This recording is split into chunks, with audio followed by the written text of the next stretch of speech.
Hi everyone, Mackie79 here and welcome to this new video. And as you guys can see, today is not a Magic Duels video, but a Gwent video. And it's a closed beta.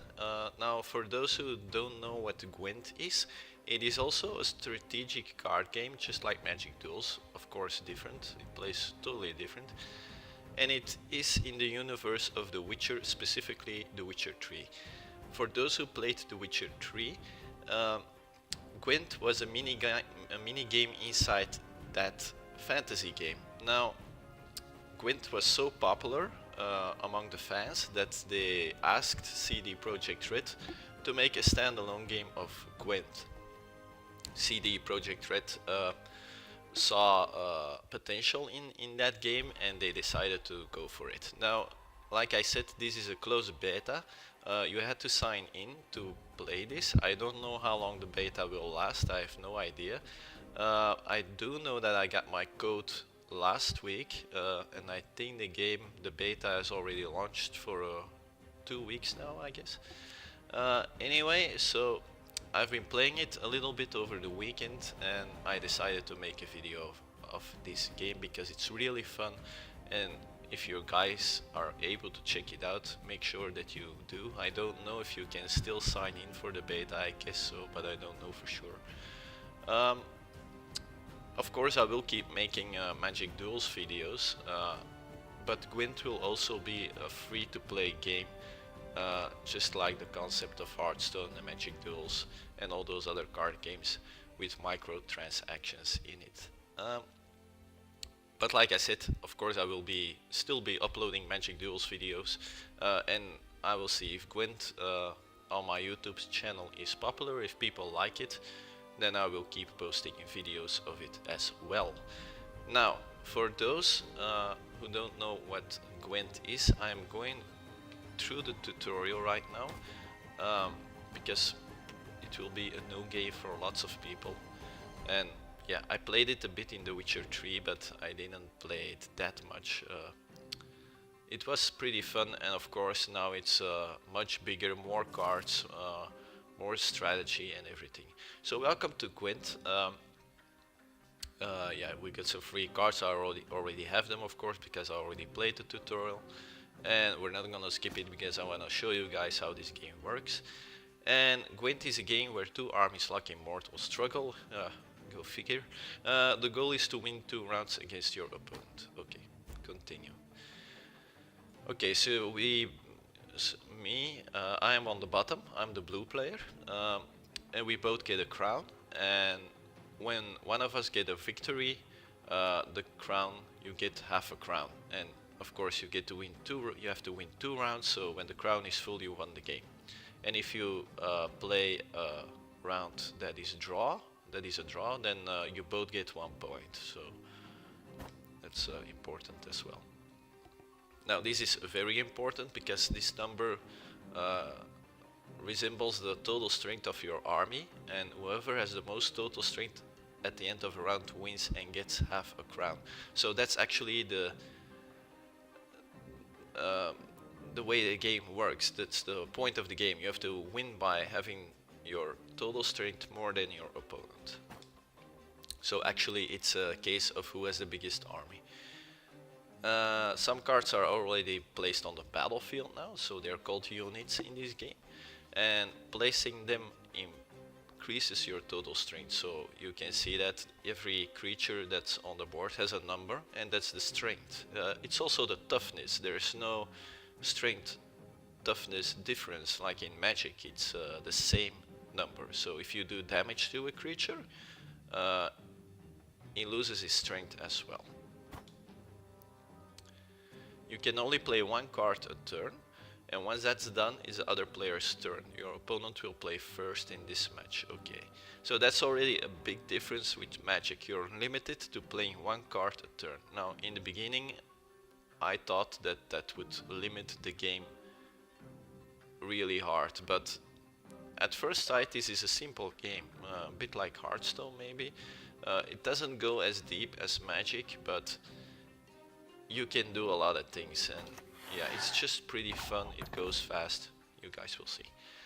Okay, so each unit has a position assigned to him, and determine which row it can be played on. For example, the one that he played right now can only be played on the melee row. And that's the ranged row, that's the middle one. And then you have the siege row, that's the last one.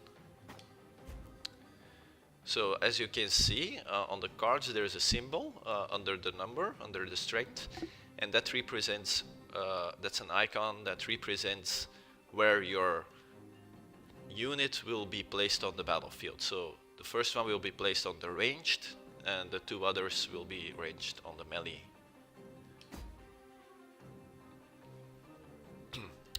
Okay, we have to play Geralt now. We don't have another choice. So let's play him. You see the melee row gets highlighted automatically, and then you play it. That's it. And then your turn is finished. And now we have played Geralt, and you see we have 20 strength on the melee row, 5 on the ranged row, and 0 on the siege row. So that's a total of 25. And my opponent, for the moment, has a total of 28, so he's winning, because I only have 25. And now we get to play whatever we want to play in any order, and that doesn't change much, because you can also zoom in the cards, like that. So you see, this is an 8 strength card. He's melee and loyal. Loyal means that he enters the battlefield, let's just say it like that, on our side of the board. There are cards that are disloyal that enter the battlefield on your opponent's side, but that's a little bit more complicated. That's for later. Anyway, this one is just a vanilla 8. No ability, so let's just play him. He's a melee guy. So there he goes. Our opponent plays a 7 creature on the ranged, and then it's our turn again. And then we should win, because our opponent doesn't have any cards left. So as you can see, we won the round with 40 to 35, and that's a really simple example of how this game works, because our total strength is higher. So you don't have to do damage to an opponent or anything, you just have to get your strength up. So let's continue this tutorial. Let's see. Okay, this is about redrawing cards. When you get your opening hand, as you can see, you get a bunch of cards. I think it's 9, I don't know, 9 or 10. And yeah, we'll learn about the mechanics and the round dynamics. Okay, so when it starts, we get to mulligan, just like in Magic, but it works a little bit different. We can swap up to 3 cards that we don't want in our hand, so we can't swap our entire hand, only 3 cards. Okay, continue. Let's start by swapping out the decoy, the commander's horn, and clear skies. Okay. So we swapped that one and we got the 7. Now, maybe good to mention, it doesn't show in this tutorial, but let's say that I don't like the 7 either. Of course I do like him because he's a golden card, very powerful. But let's say that I don't want him, I can swap that one again. I can swap the same card slot 3 times if I want to. Let's swap that one and let's swap that one. Okay. So on the bottom row you see our hand. And a good strategy is to open the round by playing a strong card. So that way your opponent has to play a lot of cards to match your strength.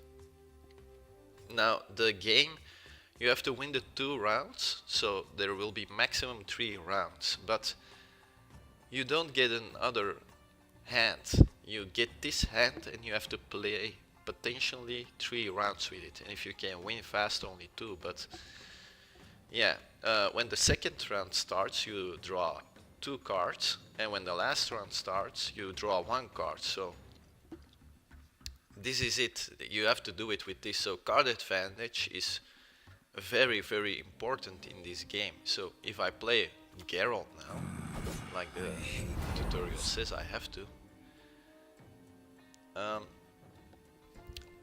I put a powerful creature on the board, and in theory my opponent has to play a lot of cards to match that strength, so he goes down in card advantage. Now your opponent is about to play a card that musters more cards to the battlefield. This means all copies of this card in your opponent's deck will instantly appear on the battlefield. So if we let him do that, you will see he plays one card and he draws the two other remaining cards in his deck go into play immediately. So that's pretty strong ability. Some units can deal damage to other units. Thank God for that, and reducing their strength. So if we play Vernon right now, and we can choose which enemy unit we want to damage. So he does, if you see on the right, you see his card in detail as well, and we get to choose any unit on our opponent's side of the battlefield and remove 5 strength from it. So let's play him. He's a melee guy as well, so he's going down next to Geralt. And then we get to choose which one, but it doesn't matter much. Let's just take this one. And then when a unit's strength goes to 0, it goes to the graveyard because it's dead. Our opponent plays another muster card, I guess. Yep.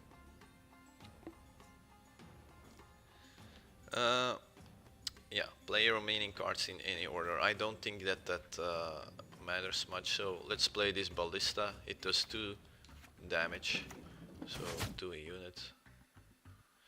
Okay, so our opponent is going to play a special card. A special card are not units, but it's like let's say a sorcery card. It does something magical, and this one will destroy one of my units, and that's the strongest one. So you will see that the 5 dies and not the 12, not Geralt, and that's because Geralt is a gold card, and gold cards are almost immune to all abilities. You can't buff them, you can't debuff them.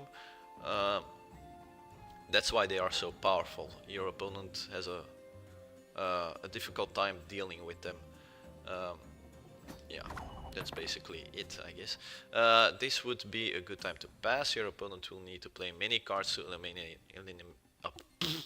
eliminate your lead. If that happens, you will have card advantage and be well positioned to win the remaining rounds. Okay, so remember, losing a round does not mean you've lost the battle. You only need to win 2 out of the 3 rounds. So okay. So now I'm ahead. I got 19 and I can't see anymore how much my opponent has. I think 11. But at any moment when it's your turn, you can pass your round. So I'm going to pass now by holding the Y button. And now I can't play anymore. And my opponent can play all the cards that he wants. And you'll see you win, because now he's 20 and I got 19. So now he passes as well and you won the round. So when you passing rounds is a very important strategic element in this game. There are factions that are stronger in the first and second round, and there are factions that are stronger in the second and the third round.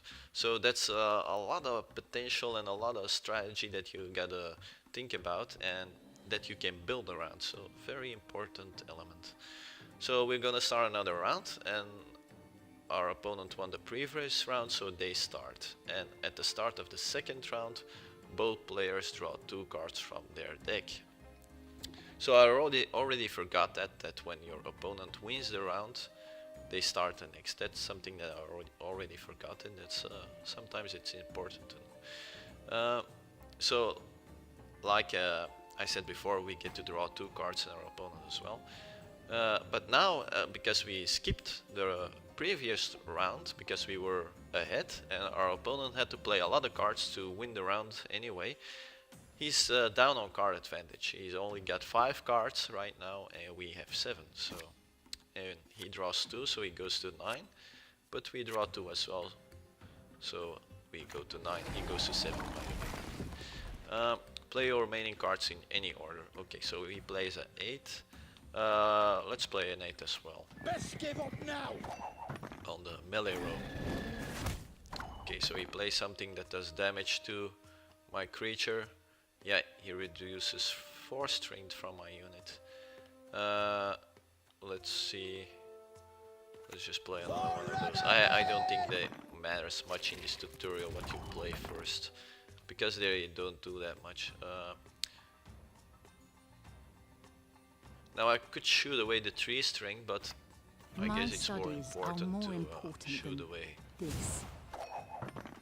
the maximum of strength possible.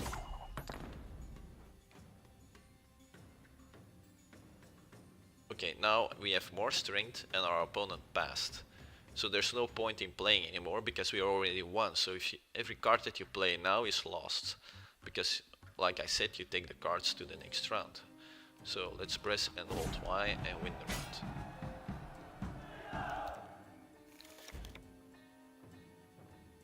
Okay, now we start the third round, the final round, and each of us draws one card. And whoever wins this one is the winner.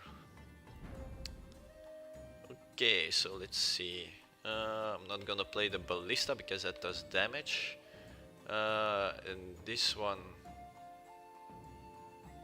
it doesn't matter. We are not gonna draw any more cards.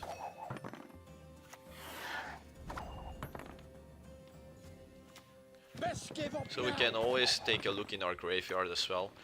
When the round is finished, everything that was on the board goes into your graveyard as well.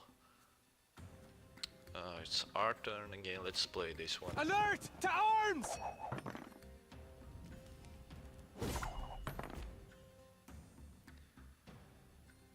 Okay, so now we've won already. Our opponent has passed. Cannot increase his strength anymore. So whatever we do, we can play all the cards that we want, or we can just skip the round and then win the game. So we win either way. So I'm just gonna skip this round now. And we won. And that's the basic of Gwent right there. Now it does seem simple, but of course there are much more interactions than that. So he plays the Monsters faction and I play Northern Realms. That's already a big difference, but I will talk about that later in this video. Use what you've learned in previous match and swap out cards that you don't want to use in this battle. When you are satisfied with your cards, press B. Let's see. Yeah, let's just swap one of those. Yep, that's a nice one. Let's swap another one. That's also nice. And let's swap this one. We also got the 2 golden cards in the deck. In this game you'll learn how to use leaders, but let's start by playing a unit. And I can't choose, I gotta play this 8 melee unit. And our opponent used his leader right away. They can only be played once per game, not once per round, but once per game. And it ends your turn, it's like playing a card.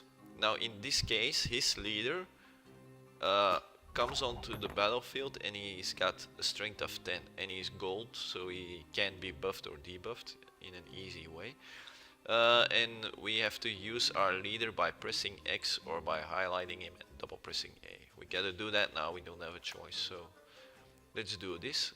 Like you can see, my leader is Foltest. Let's read first what he does.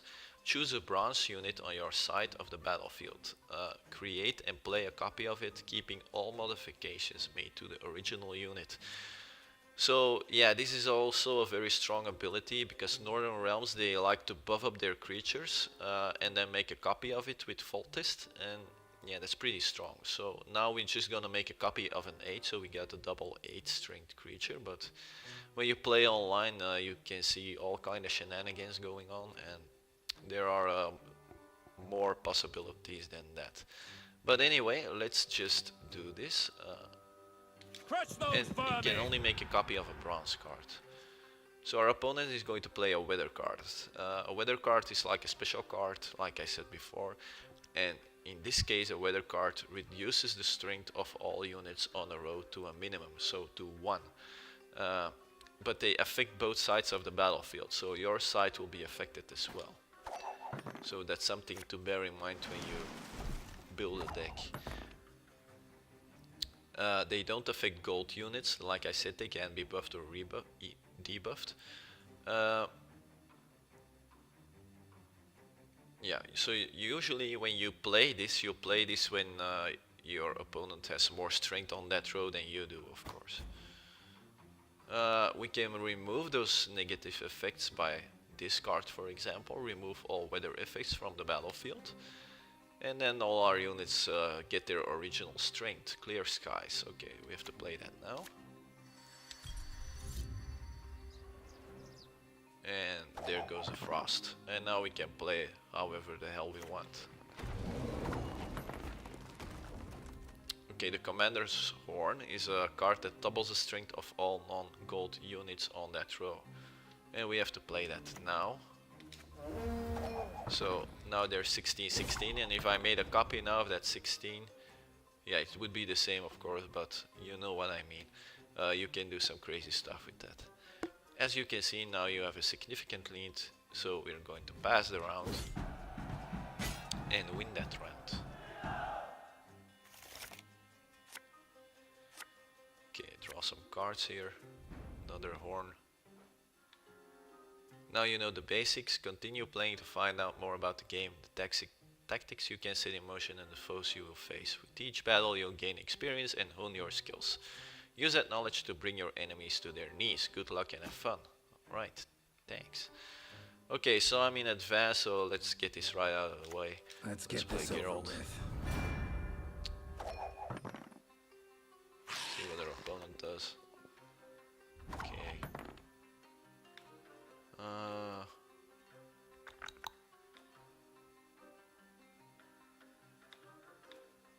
Let's play this. You can try to win them all, but you won't. He plays when he comes into, when you play him, you get to play an extra copy of it. So pretty strong. Can't take it anymore.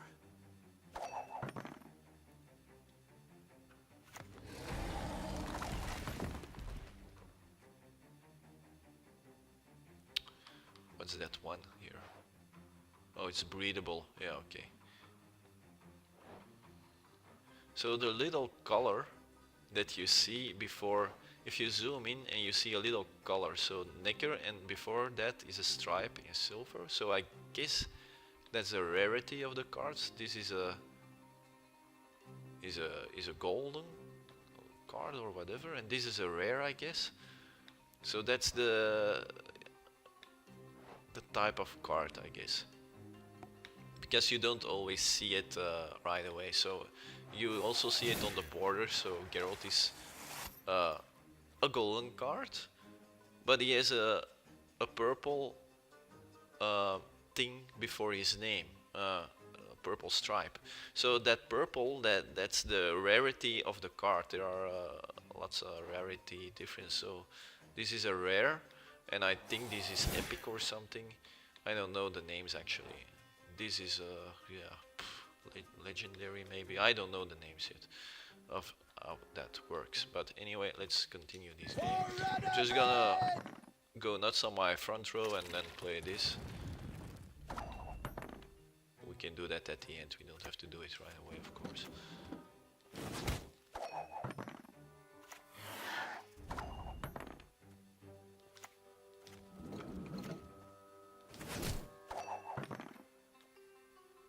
So I'm going all in here because if I win this round, I win the game. Now that sucks, but okay. I'm glad that I didn't play the horn yet. So let's see.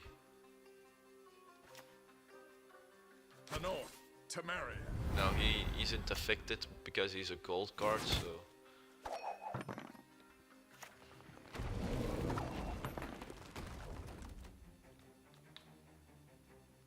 So I'm going to play this because I don't wanna use my commander's horn right away. I wanna keep it to the end because I don't know what he has in his hand. Semper Fi!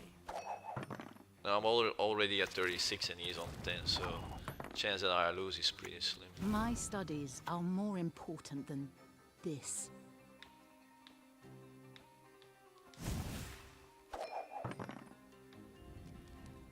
Okay, so he's passing, so I won the game. And then we can still buff these creatures here that last row and win the game. Okay, so we won 52 to 8. let's continue. I think that was it for the tutorial. I'm not completely sure. Yeah, we completed it. Good luck and have fun. Awesome. Do you want to play the deck builder tutorial? No, I'm not gonna play that right away. I will show that in another video. So I'm gonna cancel that for now. The shop tutorial, it's not that exciting. It's just how to buy booster packs. Okay, so we finished the tutorial. So that's it, I guess, for now. Maybe something else that I wanted to show you is the factions. So let's pretend that we're gonna build a new deck. So there are, for the moment, there are 4 factions. We got also Nilfgaard, but they are coming soon, as you can see. So we have to do it 4. So you got the monsters, and every faction has a special ability. So at the end of a turn, we get to keep a random neutral or monster unit on your side of the battlefield. That's a very strong ability, and as you saw against the AI, he played his leader. It's a creature actually that comes on the board, and if that's the only one left, he stays as well. So that's a 10 power that you get the next round. Then also monsters, the way they play, a lot of creatures on the battlefield, taking creatures out of the deck, putting them into the game immediately. Yeah, that's how it plays. Then Northern Realms, their abilities, whenever a gold unit appears on your side of the battlefield, add 2 to its strength. Now that doesn't seem that impressive, but yeah, when you get a few gold cards that you can play, like Geralt for example, that's a card that you get from the beginning, then he comes into the battlefield with 14 strength instead of 12.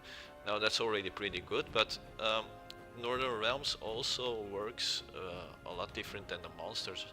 They make bronze or silver cards, I mean weaker cards, they can upgrade them to gold status. And when that happens, the ability of Northern Realms triggers as well, and they get 2 extra strength. So yeah, it's a tactic that you can use. It's a pretty good strategy. But they also play a bit different. They have a few tactics that they can use. Like I said, they can play a few creatures, protect it a bit, and buff it up and make a copy of it with Foltest. So your commander that you choose is also pretty important. Now when you start the game, you only have 1 leader, but there are others that you can get. I don't know if this game has all the cards yet. I don't think so actually, but there are a lot of cards already. But you can have other leaders as well, and I'm sure that will also create a lot of other deck strategies. Then Scoia'tael. At the beginning of 1 round per match, you can choose who plays first. Now, yeah, I guess that's a good thing, but it's not. This is not really that strong, because yeah, sometimes it can make a little difference, but not that much. But yeah, it's a nice ability, but you can only do it for 1 round. Now the leader is also, now that's something else. She is very, very good, because we can choose up to 3 cards from our hand and replace them with cards randomly drawn from your deck. So actually you're doing the mulligan thing at any given moment that you want. So that's pretty strong if you need something else at that moment. The leader for the monsters, you already saw him in the gameplay, is Eredin, and he comes into play as a unit version, which is 10 strength. Now Scoia'tael, they are the elves and the dwarves, and they play pretty fun, and they're more based on support cards, on special cards. They have lots of synergy with that, or yeah, shoot away creatures with elves, archery and all that stuff. Pretty strong faction, I like it a lot, I play with it a lot. And then Skellige, at the end of each round, add 1 strength to the original value of every unit in your hand and deck. Now that's pretty strong as well, because yeah, that means that they are getting stronger the more rounds that you play. Pretty awesome faction, I really like this one. Play with it a lot. I think it's the thing that I play the most.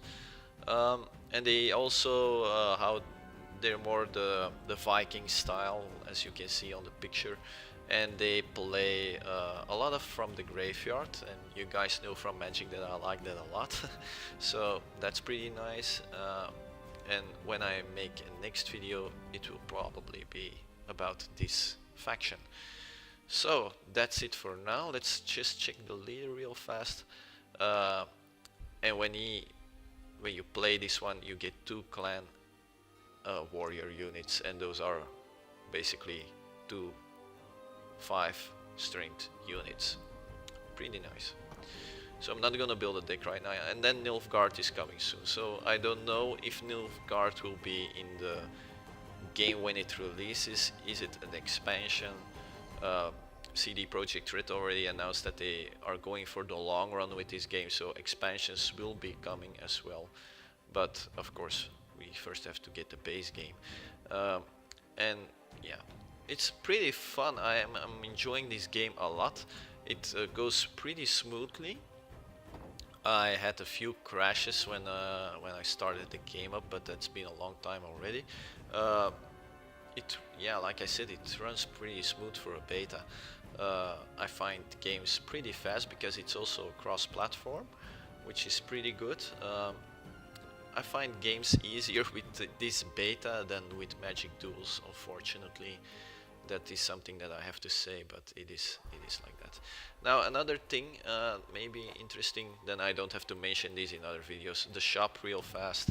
So I think there will be more possible things to buy in the end version of the game, but for now you can only buy this cake, or whatever you say it, and it costs 100 ore. And in the upper right corner next to my level 5 you get my gamer tag, Mackie79, and then you get ore, that's 40. So that's where you buy these things with, and in every cake is are cards. You get 4 cards, and then you get to choose another card out of 3, and you get that one as well. And then the second symbol, the green symbol, with the 210, you can use that to craft cards. That's very similar like in Hearthstone, and pretty good mechanic. And then the last is the number of cakes. That's actually kind of the booster packs that you have, and that's 0. So I can't open one, I don't have enough ore either, so that will be for another time. And I guess that's a bit it. You saw the tutorial, you can practice against an AI, which I haven't done yet. I always play online. So that's it for this video, guys. I hope you liked this introduction and tutorial video of Gwent.